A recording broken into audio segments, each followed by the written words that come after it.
Aujourd'hui, j'espère que vous allez recevoir la pensée du Seigneur au travers de ce que je vais vous partager. Le thème d'aujourd'hui, c'est être humble devant Dieu. L'idée que nous sommes en train de développer, c'est se considérer humble devant Dieu. Et le passage où nous avons tiré cette pensée, c'est dans le psaume 25, les versets 8 à 10. L'Éternel est bon, c'est pourquoi il montre aux pécheurs la voie. Il conduit les humbles dans la justice et il enseigne aux humbles sa voie. Tous les sentiers de l'Éternel sont miséricorde et fidélité pour ceux qui gardent son alliance et ses commandements. Nous avons un mot que nous voulons comprendre et ce mot, c'est humble. Humble en grec veut dire chafal, qui signifie être bas, être rabaissé, être faible ou le moindre.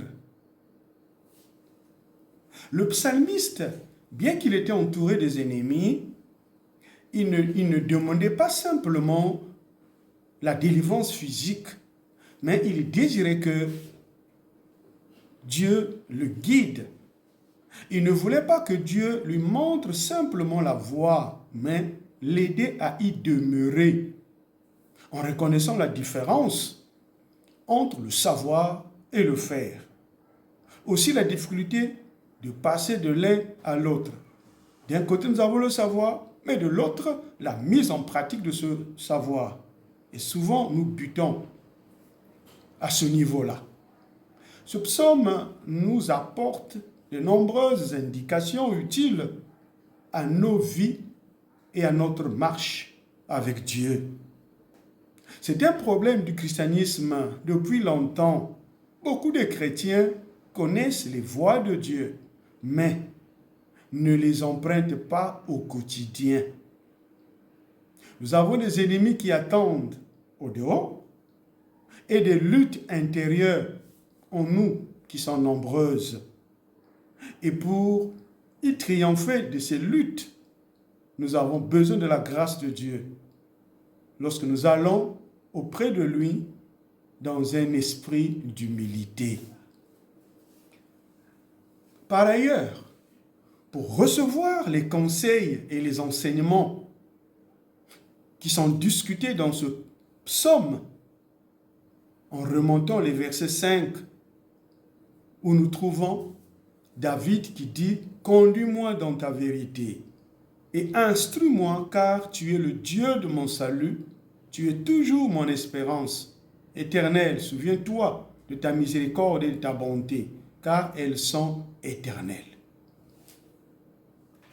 Dans la suite, nous devons être humbles à l'image de l'argile, car elle est douce au toucher et malléable pour être travaillée par l'homme. Et quand nous prenons cette image, que nous ramenons dans le domaine spirituel, l'humilité permet à Dieu de nous façonner à son image, de nous conduire, parce que nous sommes dociles. Une comparaison de l'homme argile entre les mains divines. L'Éternel est bon et droit, c'est pourquoi il nous montre la voie. Ce passage, David avait montré la douceur divine en comparaison avec le pécheur repentant. Puisque Dieu, lui, il est doux. Et cette douceur a besoin de rencontrer un homme, un pécheur repentant, pour que la douceur divine, pour que l'orientation divine, pour que l'œuvre de Dieu puisse s'actualiser dans la vie de celui-là qui est repentant. Le Seigneur a pris dans sa parabole l'image du publicain avec le pharisien. Dans Luc 18, 13, il est écrit ceci: le publicain, se tenant à distance, n'osa même pas lever les yeux au ciel, mais se frappant la poitrine en disant: ô Dieu, sois apaisé envers moi qui suis un pécheur. Le pharisien avait une haute opinion de sa propre position devant Dieu qu'il prêtait aucune attention. Le publicain, au contraire, éloigné, ne levait pas autant ses yeux vers le ciel, conscient de son état, frappant sa poitrine en disant: Dieu soit apaisé envers moi qui suis un pécheur. Et le mot qu'il avait utilisé, soit apaisé, c'est le même mot grec qui parle de la rançon. Et donc, il avait besoin de la miséricorde du Seigneur dans son état qu'il était. Et ce pécheur est un modèle de l'auto-humiliation. Et voyons ensemble des serviteurs qui ont marqué leur époque en étant humbles devant Dieu. Le premier exemple ici, c'est avec Jacob, dans Genèse 32, le verset 10. Je suis trop petit pour toutes les grâces et pour toute la fidélité dont tu as usé envers moi ton serviteur, car j'ai passé ce Jourdain avec mon bâton, maintenant je forme 2 camps. Le contexte de ce que Jacob avait évoqué repart depuis sa fuite, après avoir volé la bénédiction de son frère Ésaü. Donc il avait fui pour aller chez son oncle Laban. Et pendant qu'il fouillait, il n'avait rien comme bien matériel, à part un bâton qui ne représentait rien pour lui. Et donc il avait traversé le Jourdain pour aller auprès de son oncle. Et là-bas, après avoir passé un long séjour, il s'est marié, il a eu des troupeaux, des serviteurs, il était devenu un patron. Et lorsqu'il revient vers ses terres, alors c'est là où il va retrouver l'endroit qu'il avait traversé alors qu'il fouillait devant son frère. Et il avait confessé ces paroles qui nous révèlent aujourd'hui l'état de son esprit, sinon son humilité devant Dieu. Il disait: je suis trop petit pour toutes les grâces et toute la fidélité que Dieu avait usée à son égard. Et donc, toutes les grâces et toute la fidélité, la bénédiction que Jacob avait reçue, qu'il était devenu le patron, il s'était rappelé qu'il n'avait rien fait, sinon Dieu, qui l'avait amené à ce niveau-là. C'est pourquoi il dit: je suis trop petit devant toutes les grâces et toute la fidélité que tu as usées, que Dieu avait usé envers Jacob. Et il se rappelle d'où il était venu. Pendant qu'il fouillait, il n'était rien qu'un jeune homme, un célibataire, sans emploi, sans bien. Mais maintenant, il était devenu un patron, avec des serviteurs, avec des troupeaux. Et donc, il reconnaissait devant Dieu qu'il n'était rien. Ce n'était pas au bout de ses propres efforts, mais c'était le couronnement de toutes les grâces et toute la fidélité que Dieu avait manifestée à son égard. Le deuxième exemple, c'est avec David, dans 2 Samuel 7, 16 à 19. Ta maison et la maison seront pour toujours assurées. Ton trône sera pour toujours affermi. Nathan rapporta à David toutes ces paroles et toute cette vision. Et le roi David alla se présenter devant l'Éternel et dit: qui suis-je, Seigneur éternel? Et quelle est ma maison pour que tu m'aies fait parvenir jusqu'ici? C'est encore peu de choses à tes yeux, Seigneur éternel. Tu parles aussi de la maison de ton serviteur pour les temps à venir, et tu daignes instruire un homme de ces choses, Seigneur éternel. David avait eu à cœur de construire la maison de l'Éternel parce que l'arche de l'Alliance n'avait pas un endroit fixe. Et donc il avait eu à cœur. Et quand le prophète Nathan l'avait visité à la veille, il avait partagé ses intentions. Et Nathan l'avait encouragé. Mais seulement la nuit là même, Dieu avait visité Nathan pour lui donner des directives qu'il devait rapporter à David. Et cela fut fait. Et après avoir entendu l'orientation, la révélation de la part de Nathan le prophète, David s'était retiré dans un lieu pour parler avec Dieu. Et c'est là où nous lisons ce qu'il avait confessé devant le Seigneur. Il a dit, qui suis-je? Je suis qui?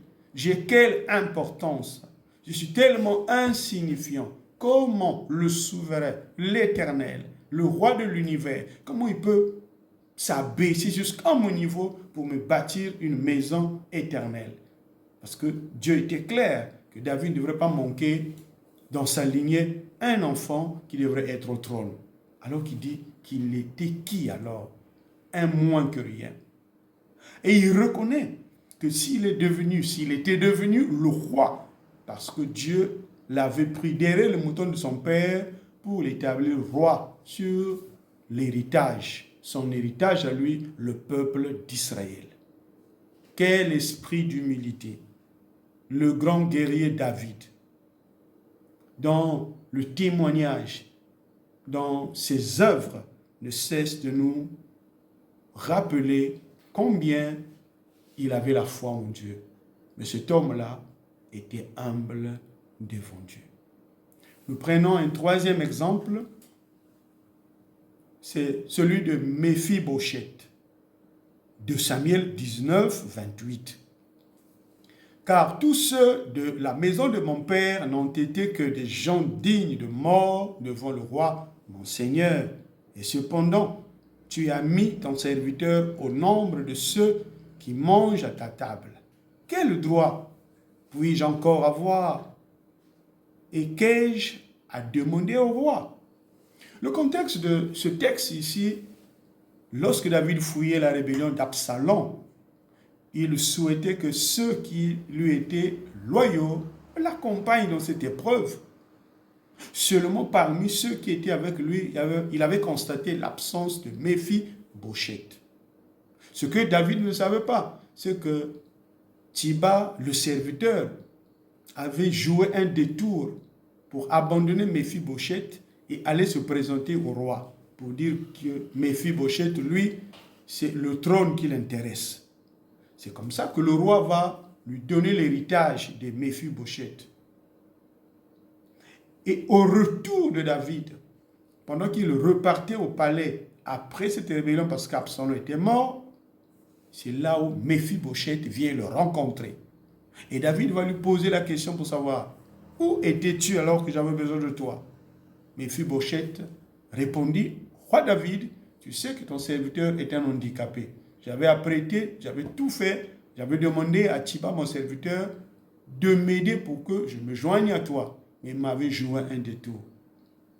Et en écoutant ça, David va dire à Méphi-Bosheth, maintenant tu vas partager l'héritage avec Tiba parce que c'est ce que je lui ai déclaré. Après que David ait dit cela, c'est là où Méphi-Bosheth avait déclaré ce qui était essentiel dans son cœur, l'humilité qu'il avait dans cette reconnaissance. C'est là où Méphi-Bosheth va dire, les gens de la maison de mon père sont dignes de mort. C'est en souvenir de toutes les menaces que Saül avait menées contre David. Et donc, les enfants de Saül méritaient la mort. Mais non, Méphi-Bosheth avait eu la grâce, puisque David s'était allié par une amitié avec Jonathan, et que ce dernier, Méphi-Bosheth, était le fils de Jonathan, en souvenir de leur alliance, il avait manifesté de la bonté envers Méphi-Bosheth. pour Méphibosheth, ce qui avait de valeureux, c'est être autour de la table avec David. Cette grâce-là était plus que les biens matériels. C'est pourquoi il avait dit ici, dans le texte que nous venons de lire, que la maison de mon père n'ont été que des gens dignes de mort devant le roi. Quel droit puis-je encore avoir? Et qu'ai-je à demander au roi? Donc ce qui était suffisant pour Méphibosheth, c'est avoir la bonne relation avec David, non seulement la bonne relation, mais aussi être à sa table, manger devant David, une bonne communion. Telles étaient les intentions de Méphibosheth. Ce qui laisse à comprendre ici, c'est que l'humilité ne nous amène pas à rechercher les biens matériels. Mais l'humilité, a priori, met en avant la relation, la communion avec le Créateur. Parce que c'est lui qui est le donateur. On risque d'adorer les dents et d'ignorer le Créateur. En conclusion, les Écritures nous montrent que Dieu résiste aux orgueilleux, mais il fait grâce aux humbles. Une personne humble, un serviteur de Dieu humble, un chrétien, une chrétienne humble, donne la possibilité ou l'accès à Dieu de le façonner, l'utiliser et le conduire à sa guise. Jacques, dans ses écrits, dit ceci, que le frère de condition humble se glorifie de son élévation. Il arrive que nous vivions des conditions humbles, très humbles. Mais Jacques nous invite à se glorifier en Dieu. Parce que l'humilité précède la gloire. Quand on traverse des moments d'humilité, c'est que la gloire elle est à venir. Et Proverbe nous dit, l'orgueil d'un homme l'abaisse. Mais celui qui est humble d'esprit obtient la gloire. Qu'allons-nous gagner en étant humbles? Qui sommes-nous que poussière? Paul dira, qu'as-tu que tu l'aies reçu? Si ce que tu as, tu l'as reçu, pourquoi te glorifier? Soyons humbles pour que nous obtenions la gloire. Soyons humbles. Alors je t'invite, toi qui m'as suivi, de reconsidérer ce que tu as compris de cette prédication. Et si Dieu t'invite à te repentir devant lui pour une nouvelle orientation, Dieu sera glorifié. Que Dieu vous bénisse.